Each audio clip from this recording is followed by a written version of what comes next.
O que foi o Qatar Gate? Deixa seu like para ajudar o canal e vamos direto ao ponto. No dia 2 de dezembro de 2010, o Comitê Executivo da FIFA escolheu a Rússia como sede da Copa do Mundo de 2018 e o Qatar como sede da Copa de 2022, causando surpresa e muitas críticas. O Qatar era considerado um local de alto risco, de acordo com relatórios da própria FIFA, por causa do calor intenso, com temperaturas superiores a 50 graus. Além do calor, o pequeno tamanho do país, com menos de 3 milhões de habitantes, a ausência de grandes estádios e sua pouca tradição esportiva, foram os pontos mais criticados. Denúncias de corrupção envolvendo membros da FIFA não eram incomuns. Andrew Jennings, repórter investigativo, já era conhecido por seu trabalho investigando e escrevendo sobre corrupção no COI e na FIFA há muitos anos. Inclusive, dias antes da escolha das sedes, ele denunciou em seu programa as compras de votos. Um dos casos mais emblemáticos de corrupção envolvendo a alta cúpula do futebol foi o da empresa de marketing ISL que abriu falência em 2001 e levantou suspeitas. Depois de investigações, ficou comprovado que faliu por não lucrar acima dos subornos que pagava.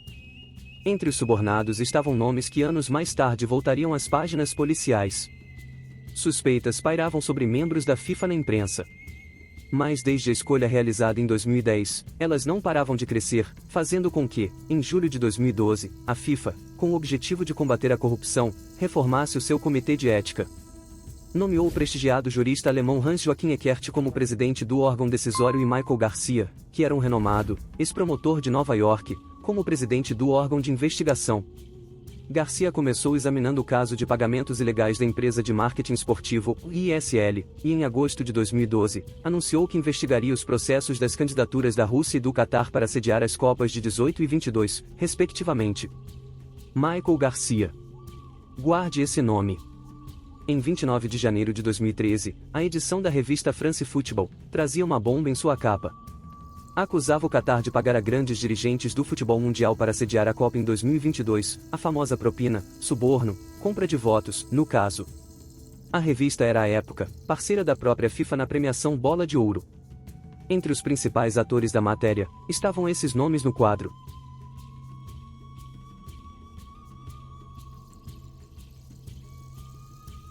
A revista afirmava que por meio de uma reunião secreta no Palácio Eliseu, residência oficial do presidente da República Francesa, em novembro de 2010, a 10 dias da votação, a suposta negociação foi selada.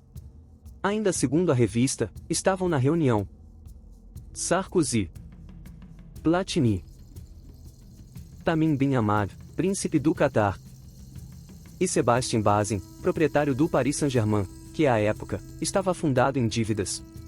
Na suposta reunião, teria sido discutido a compra do PSG pelo Qatar, aumento na participação de empresas dos Emirados Árabes no grupo francês, Lagardère, a criação de um canal de TV para competir com o Canal Mais, que por algum motivo, Sarkozy queria enfraquecer.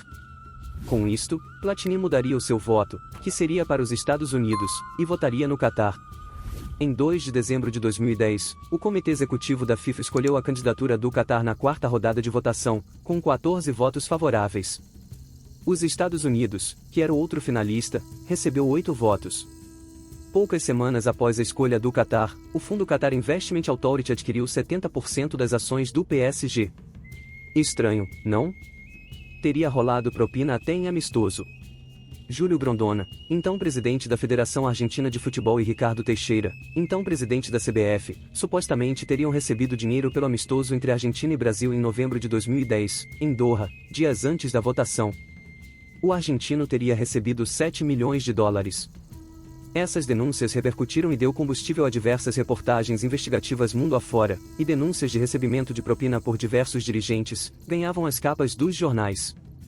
As investigações da imprensa europeia revelaram mais e mais nomes, e novas denúncias. Em setembro de 2013, o jornal britânico The Guardian publica um dossiê sobre as condições de trabalho nas obras no Qatar para a organização da Copa. Falava sobre exploração e escravidão moderna.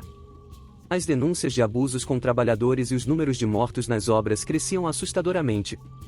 A pressão só aumentava. O Qatar se defendia das acusações veiculadas na imprensa mundo afora, negando qualquer que fosse a denúncia. Foram diversas matérias denunciando o suborno. Mas você lembra da investigação aberta pela própria FIFA que falamos lá no início? Então, em setembro de 2014, Michael Garcia jogou mais gasolina no incêndio que já estava fora de controle. Ele entregou um relatório da investigação de mais de 400 páginas ao Comitê de Ética da FIFA. Começava aí uma novela, o jogo de poder e corrupção estava exposto. O chamado Relatório Garcia descobriu de forma precisa a cronologia do escândalo do Qatargate, detalhando todas as irregularidades descobertas no processo de escolha das sedes, mas o presidente do órgão decisório, Hans-Joachim Eckert, decidiu que não era suficiente e não tornou público o relatório, descartou que houve corrupção na escolha das sedes da Copa. Indignado com a decisão de Eckert, Garcia anunciou que iria ao Comitê de Apelações da FIFA. Em dezembro de 2014, Garcia renunciou ao cargo, depois que o comitê rejeitou seu recurso contra o encerramento das investigações. Garcia pediu à FIFA que publicasse seu relatório na íntegra, mas a FIFA o manteve em segredo até 27 de junho de 2017, mas ao saber que o relatório tinha vazado para um jornal alemão, decidiu torná-lo público. Investigações foram abertas em vários países e o que antes estava apenas nas capas dos jornais, acabaria se confirmando. Mas muito maior do que se imaginava. O que antes era uma suspeita sobre a sede da Copa no Catar, acabou revelando um FIFAgate, um esquema de pagamento de propinas que tinha ramificações praticamente em todas as áreas do futebol, tais como direitos de transmissão, patrocínios esportivos e diversos outros tipos de contratos do mundo do futebol.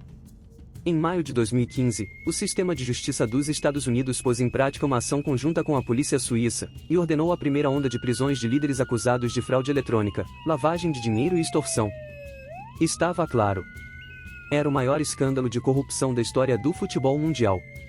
Delações, gravações, e-mails e mais uma série de provas vinham à tona.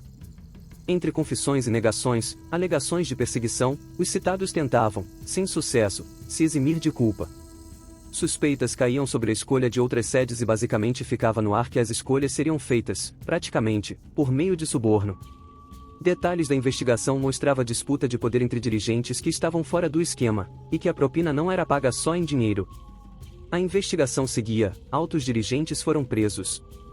Mais de 40 pessoas, entre dirigentes e empresários, foram acusadas.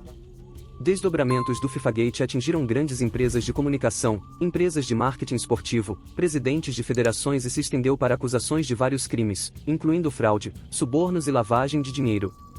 Grande parte das acusações envolviam recebimento de propina para comercialização de direitos de mídia e marketing de diversas competições como Copa América, Libertadores e Copa do Brasil. A investigação americana foi interpretada por muitos na FIFA como uma vingança pela derrota na eleição para a sede da Copa de 2022. O país norte-americano era o favorito. Entre bilhões devolvidos, admissão de culpa e negação, também tivemos suspensões e banimentos de altos dirigentes do futebol. O caso é muito extenso e rico em detalhes. Esse vídeo é um breve resumo. Com desdobramentos em todo o mundo, ficou exposto um lado obscuro da FIFA, um novo padrão. O padrão FIFA da corrupção com dedo de brasileiro, que você pode conferir em detalhes nos melhores livros sobre o assunto. Link na descrição. Até a próxima.